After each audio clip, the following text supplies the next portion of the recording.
Pogovori.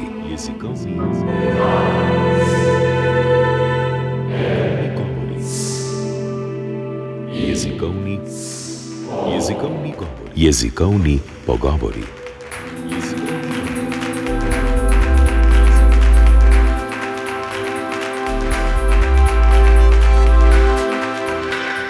Ali ste vedeli, da je kekec v nadiškem narečju poimenovanje za petelinčka?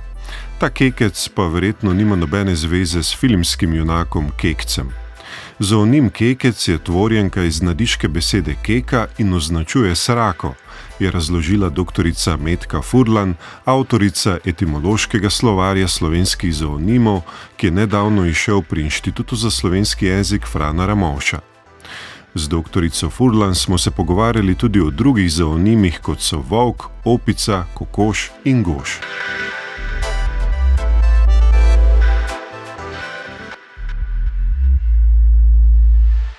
Pa začniva kar s kekcem.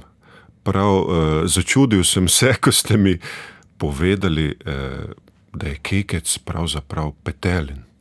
Ja, kekec je pravzaprav petelinček v nadiškem narečju in sicer to verjetno ta beseda nima nobene zveze s tem našim kekcem, a ne? Filmskim junakom. Tako, filmskim junakom, ampak je po vsej verjetnosti tvorjenka na ec iz besede, ki je ravno tako nadiška in se glasi keka in označuje srako. Se pravi, kekec je lahko tvorjenka iz tega keka, ki pa označuje petelinčka po njegovem oglašanju, ne. Zdaj, keka kot sraka je pa sposojenka iz furlanščine. Keke sraka, vendar je ta beseda širša, tudi italijansko-tržaška, tudi v Kopru, v koprski italijanščini se je našla, tako da jo romanski etimologi to besedo razlagajo, da je apelativizirani hipokoristik od osebnega imena Francesco. Ker hipokoristiki so recimo znani kot v beneščini keka, tudi italijansko knjižno keka in tako naprej. Tako se razlaga, ne, ta sraka, keka in potem imamo, to se je sposodilo, prišlo v slovenščino oziroma v nadiško slovenščino in potem je tam beseda zaživela zaradi tega, ker imamo tudi tvorjenke znane in ena izmed tvorjenk je tudi kekac, poknjižila sem ga kot kekac, pomeni ga leto, se pravi petelinček in je po vsej verjetnosti pač v ozadju tiči sposojano. Ja, prav zanimive so te povezave oziroma kaj vse si lahko razlagamo iz zoonimov. Za vami je veliko delo, prva knjiga etimološkega slovarja slovenskih zoonimov, ki obsega preko 800 strani. Moja prva misel ob tem vašem delu je bila, da gre za izjemno zanimivo delo, ki pove veliko o živalih oziroma človekovem odnosu do njih, pa tudi do življenja sploh. Živali namreč burijo domišljijski svet in so sestavni del mitologije. Kateri pa so najstarejši zoonimi? Kako daleč v preteklost sega jezikovni spomin pri poimenovanjih živali? Ja, če izhajamo iz slovenščine, seveda lahko rečemo, da imamo v slovenščini potrjene, dobro potrjene, znane zoonime, ki smo jih preko praslovanščine podedovali neposredno iz praindoevropskega jezika. Recimo, eden izmed takih je volk, ki je popolna fonetična pretvorba prek praslovanščine, tako da in je fonetično identična, seveda je treba upoštevati te fonetične razvoje iz jezikov, iz različnih jezikov, staroindijskemu vrka. Vrkvos se je glasil v praindoevropščini. In se je najmanj spreminjal. In se v primerjavi z drugimi imeni. Se je samo ta vrka, pa recimo praslovansko vlk in slovensko potem volk, a ne, se spreminja samo fonetično. To, kar se pač ti fonetični razvoji, sistemski fonetični razvoji, ki so se odvijali od praindoevropščine prek praslovanščine v slovenščino. Denotat, volk, je ostal pa vedno isti. To se pravi, pomen se ni spremenil. V isti leksem naj bi se razvil tudi v latinsko lupus, vendar tam že imamo težave ali pa fonetične težave. Ne? Nemško wolf se tudi povezuje s tem praindoevropskim izrazom. Tudi tam naletimo na fonetične težave. Tako da, in tudi v grščini, no? To pa je res lepa, samo fonetična pretvorba, se pravi, volk označuje zvir, a ne? Ampak je ostala, da bom rekla, intaktna, kar se fonetičnih in pomenskih delov tiče. Imamo pa v slovenščini še več takih besed, ki so neposredno izvirajo iz praindoevropščine. Katere? Recimo, jaz bi izpostavila tukaj goža. To je ta velika nestrupena kača, predstavljena v SSKJ-ju. Gož je sicer moškega spola, a ne? Zdaj v slovenščini imamo variante vož in imamo variante oš. A ne? Tudi drugi Slovani imajo to besedo za kačo in večinoma je v teh jezikih moškega spola, tako kot pri nas. Ampak pri nas se najde tudi varianta vož, voži, kar pravzaprav kaže, da je bil ta samostalnik prvotno ženskega spola. To pa pravzaprav nakazuje, da je to praindoevropska dediščina, iz katere izhaja tudi beseda za kačo v latinščini anguis in litovščini angis.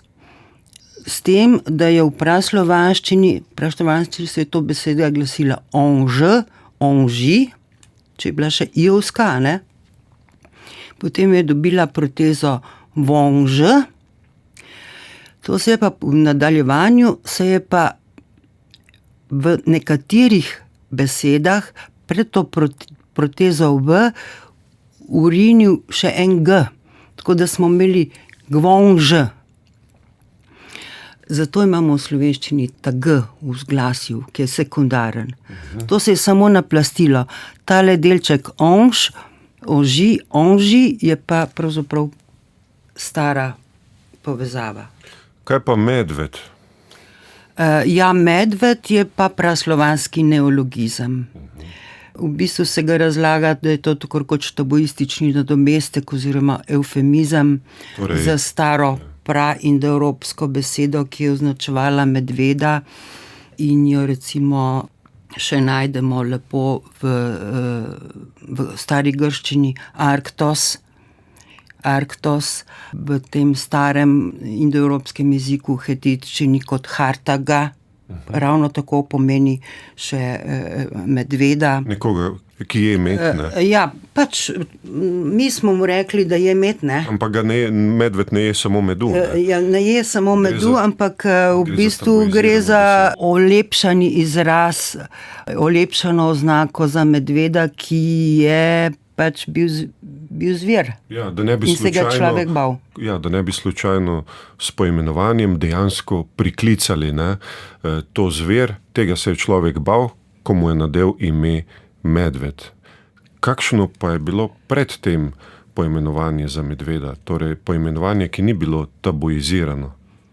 To, kar sem rekla zdaj, ne bi vam zdaj naštevala te foneme praindoevropske, ne, ampak v bistvu taka beseda, ki jo potem najdemo v grškem arktos ali pa recimo hetičskem hartaga.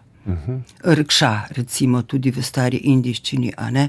Tam pa ta beseda ni bila eufemizirana, ni bilo potrebe, tako da to so tako rekoč relativne stvari, ne, zakaj se je to dogajalo, zakaj imamo ponekod eufemizme, ponekod, ki bi jih ravno tako pričakovali, pa ne.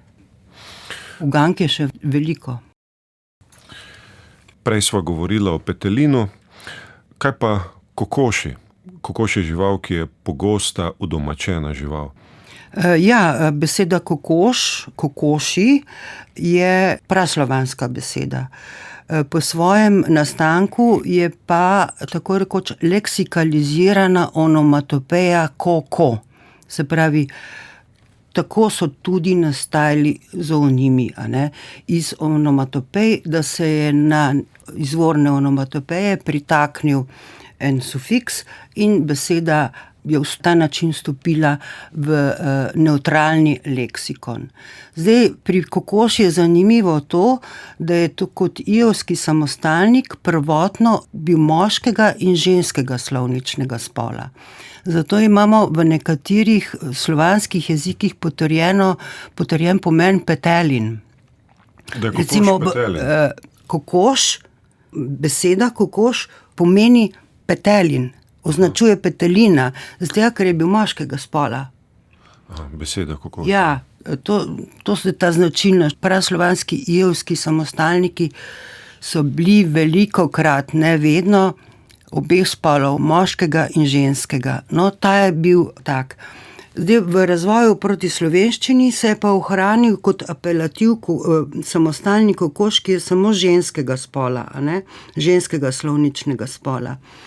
Ampak se ob tem postavlja vprašanje, ali morda v slovenščini ni bil vsaj nekaj časa prisoten tudi ta samostalnik kokoš moškega, zato ker imamo potrjen priimek kokoš. To je še postaja vprašanje. Enakega izvora, nastanka iz neke onomatopeje je tudi praslovanski sinonim za petelina kokot. In to imamo tudi mi v slovenščini. Tam imamo koko plus sufiks t. Beseda kokoš izhaja iz kokodakanja. Tudi pravimo, da nekdo kokodaka kot kokoš. Kaj pa mrha? To je tudi zoonim, ki se pomensko prepleta s človeškimi lastnostmi, ne? Ja, v slovenskem knjižnem jeziku mrha označuje onemoglo, zanemarjeno žival, pretežno konja, lahko pa tudi nič vrednega, malo vrednega človeka. Beseda mrha je znana v več slovanskih jezikih. Izpostavila bi pri Cigaletu navedeno besedno zveza mrha konj, kar označuje to, kar bi mi danes rekli, da je kluse. Tudi ta beseda pa nedvomno spada v staro praindoevropsko dediščino, ker imamo fonetično enako besedo potrjeno v hetiččini kot marša v tvorjenki maršant in označuje nekaj, kar je neprimernega za sakralno rabo, nič vrednega.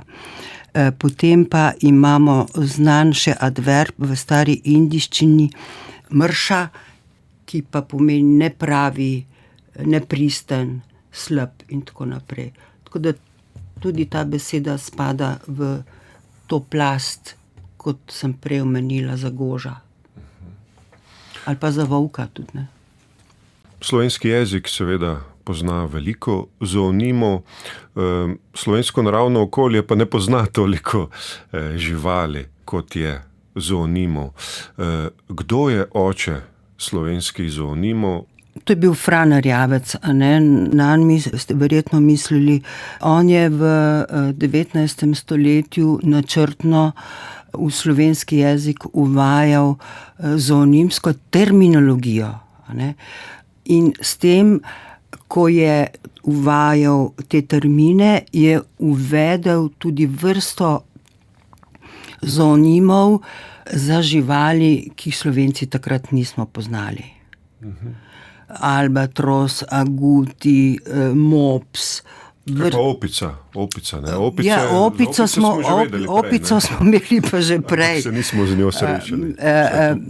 V bistvu, ja, smo posredno, posredno, ampak v bistvu opica je stara slovanska beseda oziroma stara slovanska beseda je samo op.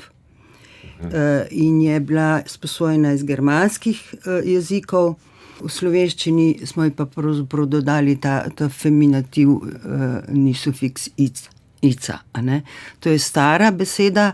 Zdaj, potem smo pa mi v 16. stoletju, verjetno prej, si še iz nemščine sposodili, iz srednje visoke nemščine, še enkrat besedo za opico, in sicer smo si jo sposodili kot af.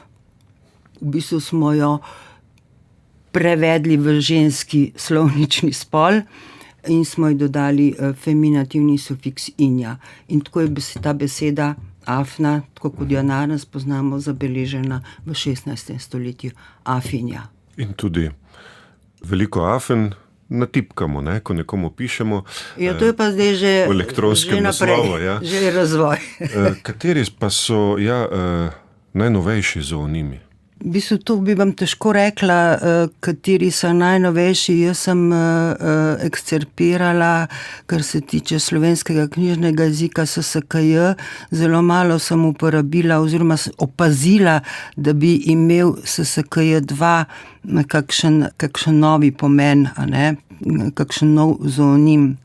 Najmlajša plast teh zoonimov je pravzaprav tista, ki označuje te živali, ki jih slovenski človek ni poznal. Tako bi lahko rekla, Te so bile počasi prodirale, se vidimo z opico, vendarle je bil stik, s takim svetom, potem pa jih je pa vedno več, ker se človek zanima tudi za svet širši svet okoli njega.